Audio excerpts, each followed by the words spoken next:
नमस्कार दोस्तों, मैं दीपांशु स्वागत करता हूं आपका सीजीपीएससी व्यापम में एक बहुत ही महत्वपूर्ण सूचना के साथ। जी हां दोस्तों, बहुत ही पॉजिटिव खबर निकल के आ रही है। साथ में देखेंगे कि आप लोगों ने जैसा कि वीडियो का टाइटल पढ़ लिया होगा कि छत्तीसगढ़ में एक और बड़ी भर्ती पर विवाद, छत्तीसगढ़ मंत्रालय भर्ती में विवाद। साथ में कल आप लोगों ने सभी लोग ने देखा होगा कि 10 लाख पदों पर केंद्र सरकार के द्वारा की जाएगी भर्ती, केंद्रीय एजेंसियों में की जाएगी भर्ती।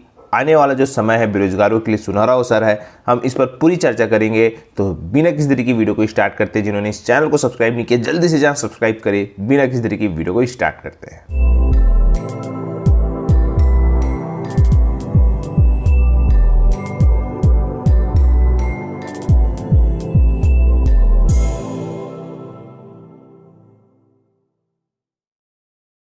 सभी को वीडियो को स्टार्ट करने से पहले आप सभी को महत्वपूर्ण इस टॉपिक पर बातचीत करने वाला हूं कि छत्तीसगढ़ में आप सभी जानते हैं कि चपरासी की भर्ती होने वाली है। 80 पदों पर जो है मंत्रालय के और 11 पदों पर यहाँ पे जो छत्तीसगढ़ लोक सेवा आयोग है उनके द्वारा। टोटल 91 पोस्ट है चपरासी के और दोनों के लिए जो है संयुक्त भर्ती का जो परीक्षा है वो आयोजित की जाएगी।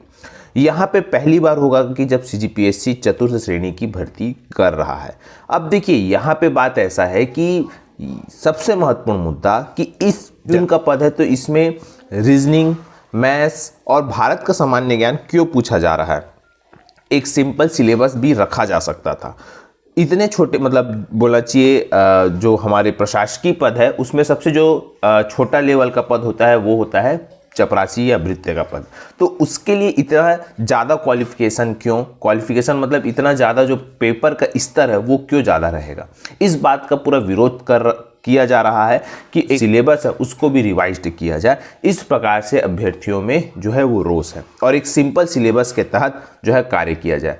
और साथ में जो इसकी योग्यता है साइकिल चलाना, इस पर भी जो है विवाद किया जा रहा है। तो ये देखिए विवाद का क्या परिणाम निकलता है ये सामने देखने वाली बात है। परंतु मंत्रालय के जो अधिकारी हैं उनके द्वारा कहा गया है कि जो भी नियम है उसी के तहत जो है भर्ती किया जाएगा।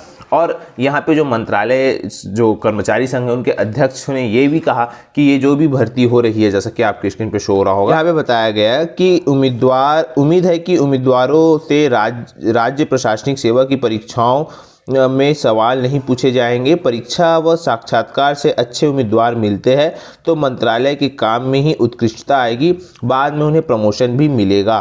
तो ये जो है अध्यक्ष मंत्रालय कर्मचारी संघ है जिन्होंने ऐसा बयान दिया है। तो अब देखने वाली बात है कि आने वाले समय में क्या परिणाम निकल के आते हैं कि मंत्रालय की जो भर्ती है उस पर जो विवाद सुलझते हैं कि और जो है बढ़ेंगे या क्रिटिकल होंगे। फिलहाल आप सभी की क्या राय है जरूर कमेंट में बताइएगा। अब हम बहुत ही महत्वपूर्ण और बहुत ही शानदार, देखिए जैसा कि मैंने आप सभी को कहा है कि चाहे वो केंद्र सरकार हो या वो राज्य सरकार हो, आने वाले समय में बेरोजगारों के लिए एक सुनहरा अवसर होगा।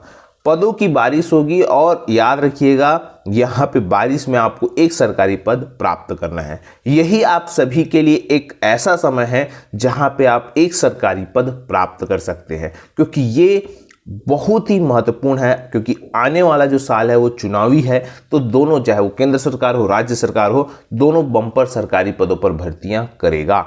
यहां पे आप देख रहे होंगे जैसा कि आपकी स्क्रीन पर शो हो रहा होगा, केंद्र सरकार ने 10 लाख नौकरियों का बोलना चाहिए एक घोषणा कर दी। अब यहाँ पे कौन कौन से विभाग में कितने कितने पद है अगर हम बात करें तो देखिए आपकी स्क्रीन पे शो हो रहा होगा। सबसे पहला रक्षा के क्षेत्र में 2,47,502 पद, साथ में स्वास्थ्य विभाग में 2,103 पद, गृह विभाग में 1,28,842, खनिज विभाग में 6,925, पोस्ट में 90,000, रेलवे में 2,37,295 और रेवेन्यू में मतलब राजस्व में 76,327 और विज्ञान और प्रौद्योगिकी में 8,227 और वाटर रिसोर्सेस मतलब जल संसाधन में 4,557 जो बोलना चाहिए पद है वो खाली है। ये जो जानकारी है टोटल 8,72,243 पद की है। और ये जो जानकारी है जब संसद में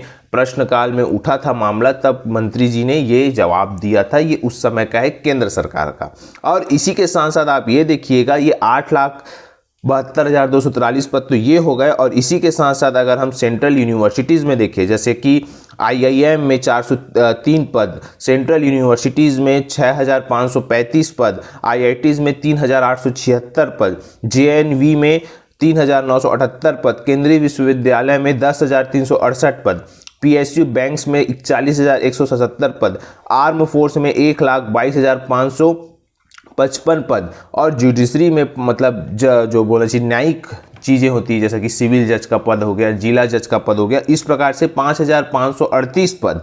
इसमें जहाँ पे हाई कोर्ट में 404 पद और जिला एवं सत्र न्यायालय में 5,133 पद खाली है और सेंट्रल आर्म पुलिस फोर्स में 96,432 पद और ग्रामीण डाक सेवक में 73,492 पद खाली है।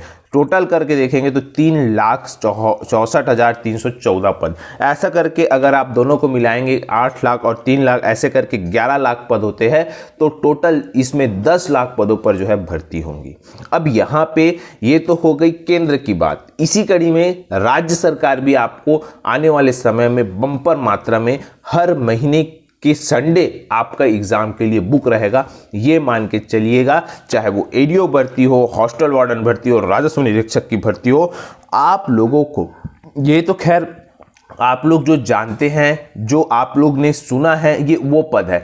ऐसे अनेक पद है CGPSC और CG व्यापम में। जैसा मैंने आपको कहा था कि कुछ नए पदों की जो जानकारी मैं आपको बताऊंगा, फिलहाल ये खबर बताना ज़्यादा इंपॉर्टेंट था, उस खबर को मैं आपको अगले वीडियो में बताऊंगा। तो ये देखिएगा कि CGPSC में भी ऐसे ऐसे पदों पर भर्ती होगी जिसका कभी आप लोगों ने नाम भी नहीं सुना होगा, और वो भी नॉर्मल ग्रेजुएशन वालों के लिए। साथ में CG व्यापम में भी इसी प्रकार की भर्ती होगी जिसकी भर्ती आज तक छत्तीसगढ़ में नहीं हुई, और वो भर्ती आपके सामने प्रस्तुत होगी बहुत ही जल्द। तो अब आप लोगों के पास समय बोलना चाहिए, जैसे मैंने आपको कहा है कि 30 जून तक आप अपना जो सिलेबस है उसको कंप्लीट करके रख लीजिएगा, क्योंकि इसके बाद जब भर्तियां आएंगी, चाहे वो केंद्र की हो या राज्य की हो, आपके पास समय नहीं बचेगा। इसी कारण बहुत ही सटीक तरीके से आप लोग तैयारी करिएगा। यही एक पूरा पॉजिटिव न्यूज़ देना था कि देखिए किस प्रकार से चाहे वो केंद्र हो राज्य हो, कंटिन्यू वैकेंसियों की बौछार होगी और बहुत ही जल्द होगी। तो आप लोग बहुत अच्छे से तैयारी करिए, यही एक पूरा पॉजिटिव न्यूज़ देना था। आशा करता हूं कि आपको वीडियो अच्छा लगा होगा। अगर वीडियो अच्छा लगा तो आप इसे ज़्यादा से ज़्यादा लोगों तक शेयर करें, लाइक करें और सब्सक्राइब करें। तथा ये वीडियो देखने के लिए आप सभी का बहुत बहुत धन्यवाद। आप सभी स्वस्थ रहे, मस्त रहे और पॉजिटिव रहे।